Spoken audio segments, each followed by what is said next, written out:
Conforme los toros maduran, ocurre una cadena de eventos que controla la función testicular y contribuye tanto a las características deseables, tasas de crecimiento y producción de carne magra, así como características indeseables como los comportamientos sexuales y agresivos. El proceso empieza cuando el hipotálamo del toro produce el factor de liberación de la gonadotropina, también llamado GnRH, que controla la cascada de eventos que regulan el desarrollo y función testicular. El GnRH viaja a través de la corriente sanguínea a la glándula pituitaria, donde se une a un receptor GnRH específico en la misma, desencadenando la liberación de dos hormonas, la hormona luteinizante, o LH, y la hormona folículo estimulante, o FSH. Estas dos hormonas viajan entonces a través de la corriente sanguínea a los testículos, donde promueven la secreción de esteroides sexuales masculinos, como la testosterona, mismos que originan los comportamientos propios de los machos, como agredir, pelear y montar.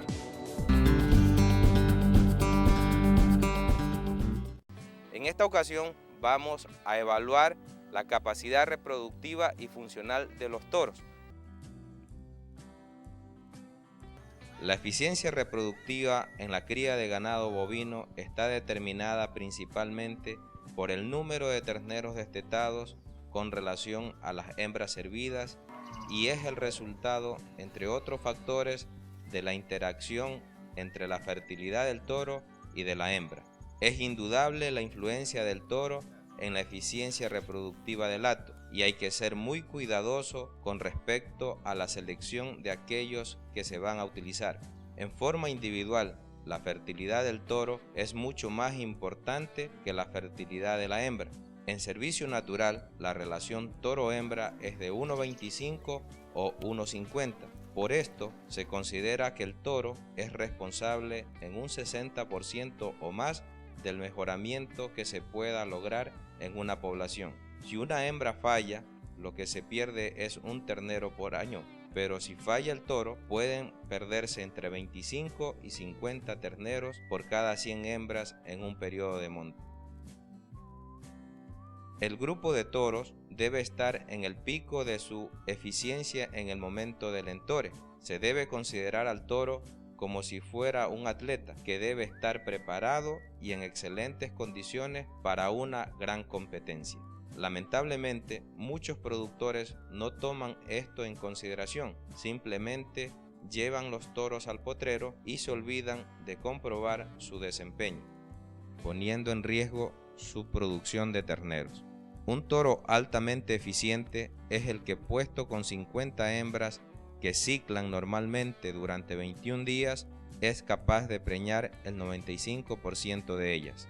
La evaluación de la actitud reproductiva, potencial y funcional del toro es una técnica de manejo poco costosa, rápida y ofrece ventajas como eliminar animales no aptos, observar aquellos toros problemas que surjan, permite seleccionar los mejores. Esta técnica está dirigida a establecer si el animal es normal o no con respecto a su salud general y condición física, libre de enfermedades reproductivas, si tiene órganos reproductivos normales que funcionen adecuadamente y si hay anormalidades en su comportamiento sexual.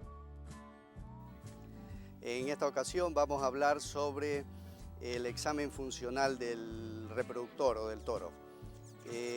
Para realizar este examen funcional del toro nosotros necesitamos algunas cosas importantes. Entre ellas nos vamos a basar primeramente en el prepucio del reproductor. Este prepucio del reproductor es muy importante porque tiene algunas cosas básicas que revisarse, como por ejemplo si son muy largos o pendulares, que eso pues va a causar problemas en el pastoreo. También se presentan algunas afecciones, pelos demasiado largos, que todo eso pues hay que empezar a revisar. ¿Cuál es el prepucio ideal cuando vayamos a escoger un toro reproductor? Me permite un momento la vara. Entonces es hacer una línea aproximadamente, pues si tenemos esta herramienta, pues una vara, o si no básicamente uno se hace a la idea de esa línea que vamos a hacer entre la punta del corvejón, que es esta parte, y la falsa rodilla, que es esta parte de acá. Entonces, si trazamos esa línea aproximada, que ustedes la pueden notar ahí, la idea es que el prepucio esté por encima o máximo que alcance a tocar esa línea que estoy trazando en este momento. Si el prepucio está por encima, es un prepucio que es ideal, porque es un prepucio que es recogido y con eso se evitan muchos problemas en los potreros. Si el prepucio desciende de esa línea que estamos haciendo, va a correr el riesgo el toro que se puede lacerar y se van a producir problemas a nivel del prepucio. No quiere decir que el toro sea malo, sencillamente es una característica a tener en cuenta y a tener mucha pues, en observación a un toro cuando lo estemos padreando en los potreros para evitar ese tipo de problemas.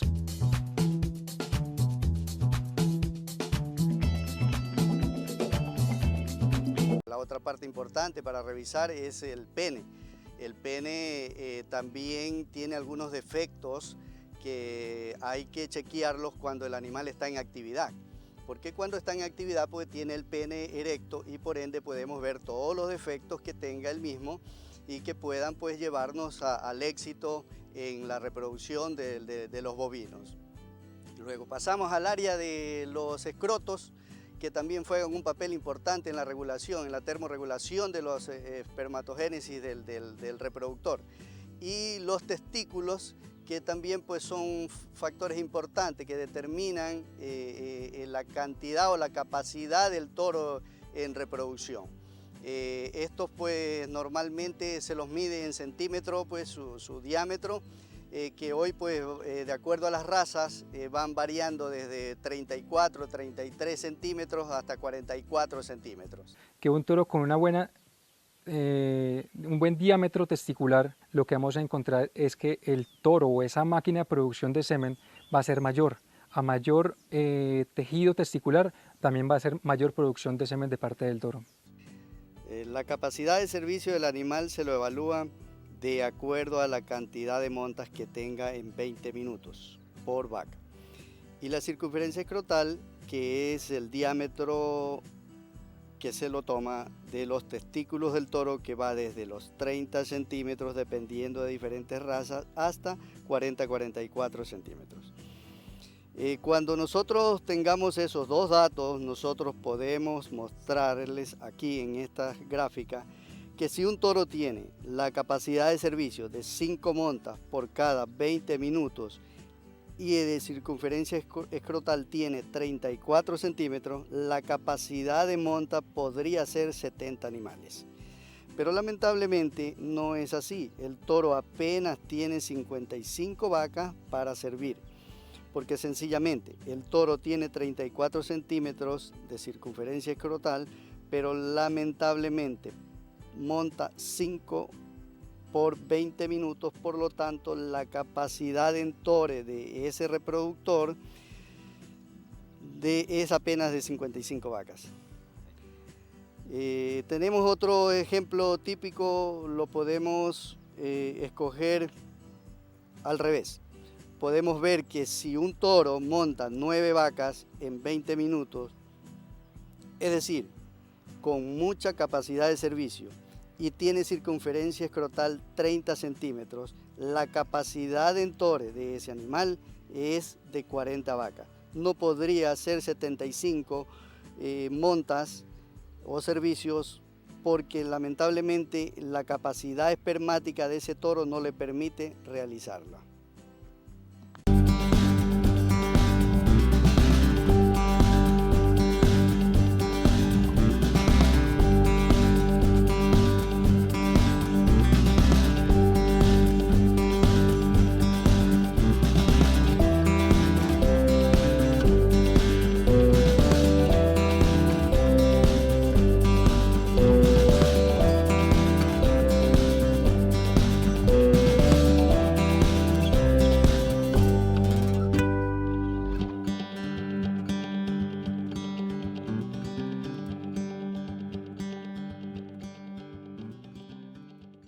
Por lo tanto, nosotros concluimos recomendando a todos los productores que usen la técnica, que la realicen, porque si no, nosotros no podemos saber si ese animal está preñando las vacas y está consumiendo un montón de productos, protocolos de salud. y que pues hoy tenemos que medir todos esos parámetros económicos. El toro que salta sobre el maniquí, que es el toro que está debajo.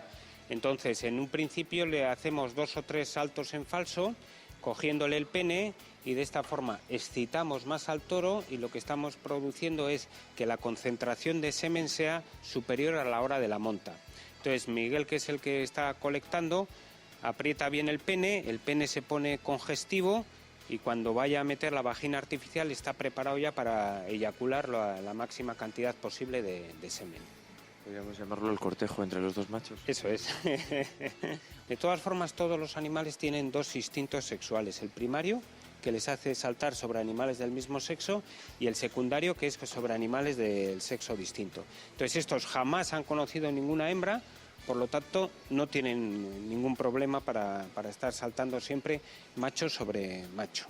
Esto es la vagina artificial. Eso es una parte externa semidura y una parte interna que es blanda. Esta parte interna es como rugosa y está lubricada, con lo cual esto le da las sensaciones de presión, de tacto y de temperatura necesarias para eyacular. Esto simula a una vagina normal. Si tocáis, esto está templadito, esto estaría a la temperatura de la vagina de la vaca. Entonces Miguel cogerá el pene del toro y lo introducirá por aquí, y esto le da la presión, el tacto y la temperatura necesarias para eyacular. Y el semen vendrá al tubo de ensayo, ¿no? Y esto es lo que mandaremos al laboratorio. La eyaculación es prácticamente inmediata, es decir, una vez que salta y se pone la vagina, él da lo que llamamos el golpe de riñón y se recoge el semen. O sea que podríamos decir que es eyaculador precoz. Bueno, pues todos son eyaculadores precoces, todos, sí. Fíjate que yo pensé que emitían mayor cantidad con lo grandes que son. Sí, verdad, es que claro, igual estamos acostumbrados a... Esto es poquito, y esto es una cantidad grande, normalmente son 3-4 centímetros cúbicos. Sin embargo, eso comparas con los cerdos, que es el otro ejemplo, que son 100 milímetros de semen, mililitros de semen, que es una barbaridad de volumen. En los toros no, lo que pasa es que es un semen muy concentrado. En el tubito de ensayo marcamos qué toro es y qué salto corresponde, si es el primero o el segundo salto, y ahora al recibir el semen en el laboratorio es cuando se procede al análisis de la calidad, cantidad y características de cada eyaculado. Con esas características decidimos cuántas pajuelas de semen podemos hacer, y se diluye, se congela, y ahí está el semen para vender. Las cosas que aprendemos con Javi Palacio,